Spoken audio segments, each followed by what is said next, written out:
Welcome back, historians. After our amazing adventures in Mesopotamia and Africa, I decided to take a break and bake some bread. Yep. Well, as you can see by my overused glove, I bake a lot of bread. Now, this is not just any bread. This bread will guide us to our next thriving civilization. And how, you may ask? Well, have you ever heard of the Levant?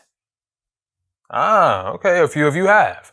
Well, the word Levant comes from the French word lever, which means to rise, just like bread, right?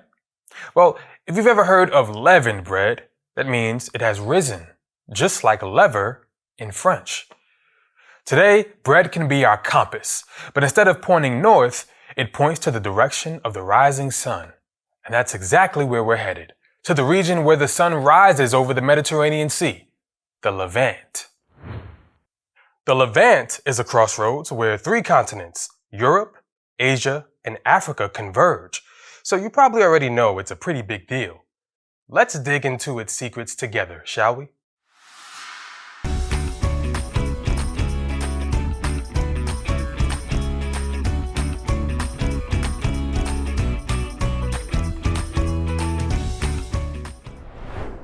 Now, before we head to the Levant in ancient Israel, let's go ahead and check out our lesson objectives for today. We will describe the geography of ancient Israel and the Levant and explain the history and beliefs of the Hebrews. Are you ready, historians?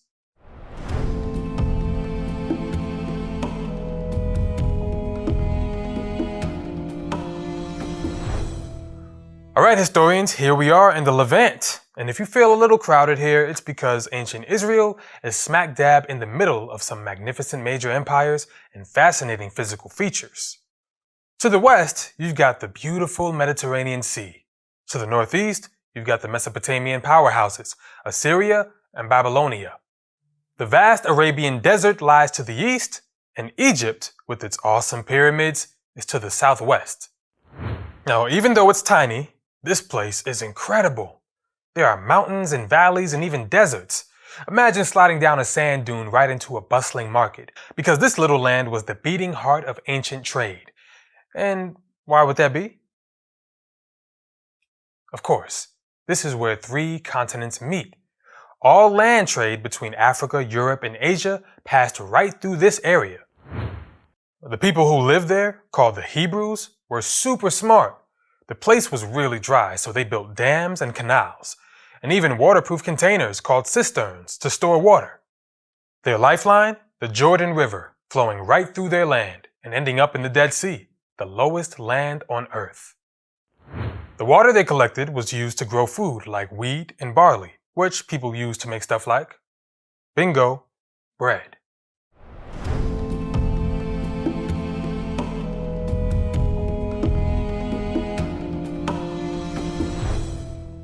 Now, to know the history of the Hebrews, you gotta start with an understanding.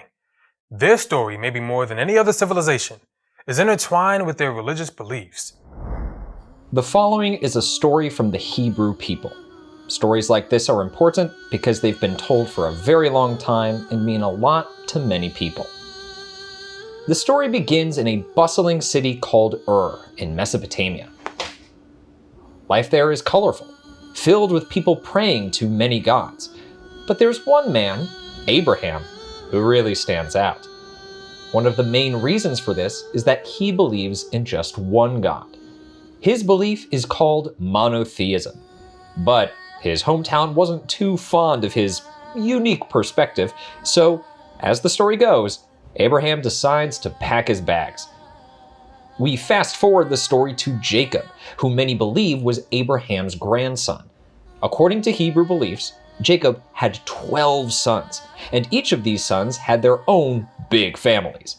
Each of the 12 big families were sort of like their own tribe, or mini nations with their own leaders. The 12 tribes are represented in this Israeli artwork. Each of these tribes, or mini nations, became known as the 12 tribes of Israel. Each tribe farmed their own land and had their own rules and traditions, but they also worked together when needed.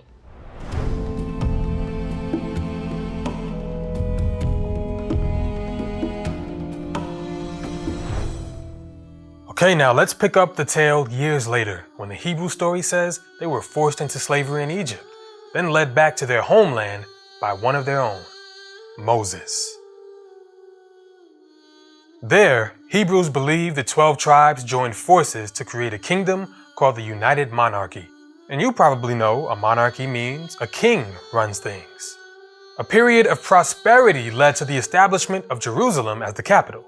Later, as the story goes, King Solomon built the first temple in the city. Now we're getting to the part of our story in which we have archaeological proof that supports the Hebrews' history. And a time in the Hebrew story with a big plot twist. The kingdom split into two parts, one to the north called Israel, and another to the south named Judah, which included our star city, Jerusalem. Jerusalem is a city whose politics and culture are still interwoven today with religious beliefs and a history that dates back to the ancient world. Okay, think back to the Assyrians from Mesopotamia. Remember them? In 720 BCE, they swooped in and took over Israel, forcing many Hebrews to move away from their homes. Well, hold up, what about Judah? Well, they declared loyalty to the Assyrian Empire. Smart move, right? Their freedom was temporary. Just over 100 years later, the Babylonians rolled in and overpowered Judah. Led by King Nebuchadnezzar II, yep, the same guy who built the Hanging Gardens, they attacked Jerusalem. And get this, destroyed Solomon's temple. Many people from Judah were made to pack up and move to Mesopotamia in what's known as the Babylonian exile.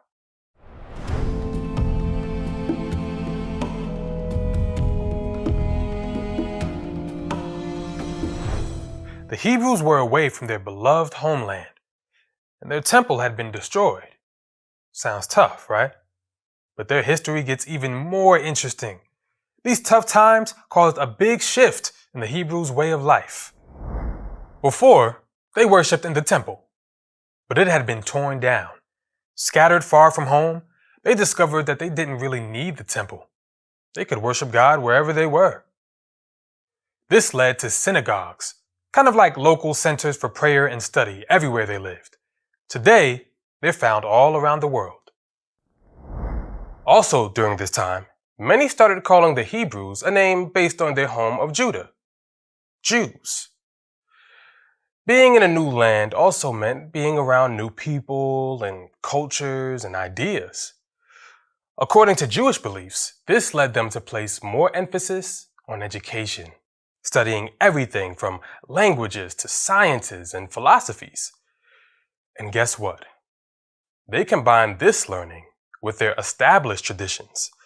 And this fusion led to something super important: the Babylonian Talmud, a set of texts filled with Jewish laws and traditions that is probably the go-to source for interpretation of Jewish rules and customs. But their history doesn't end there. Enter Cyrus the Great, the king of Persia, a powerful empire that you'll soon learn more about in a future lesson. He conquered Assyria and Babylonia and does something completely unexpected. He allowed the Jews to return to their homeland. Now this was a big turning point for the Jewish people. They journeyed back, rebuilt their lives and communities, and Judah became part of the Persian Empire.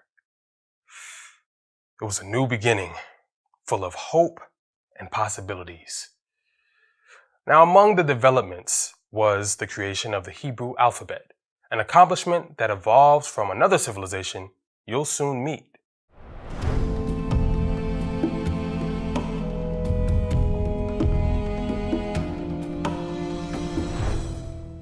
Geographic features played an important role in ancient Israel and its development, which includes stories told in religious texts that are vital to and embedded in the Jewish culture.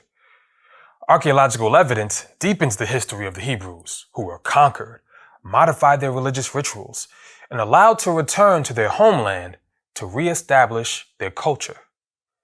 Their enduring perseverance continues to impact the entire world, even today. Next time, we look more closely at Judaism, how it compared to other ancient beliefs, and its influence on modern religions. Until then, historians, Keep uncovering the past and looking to the future.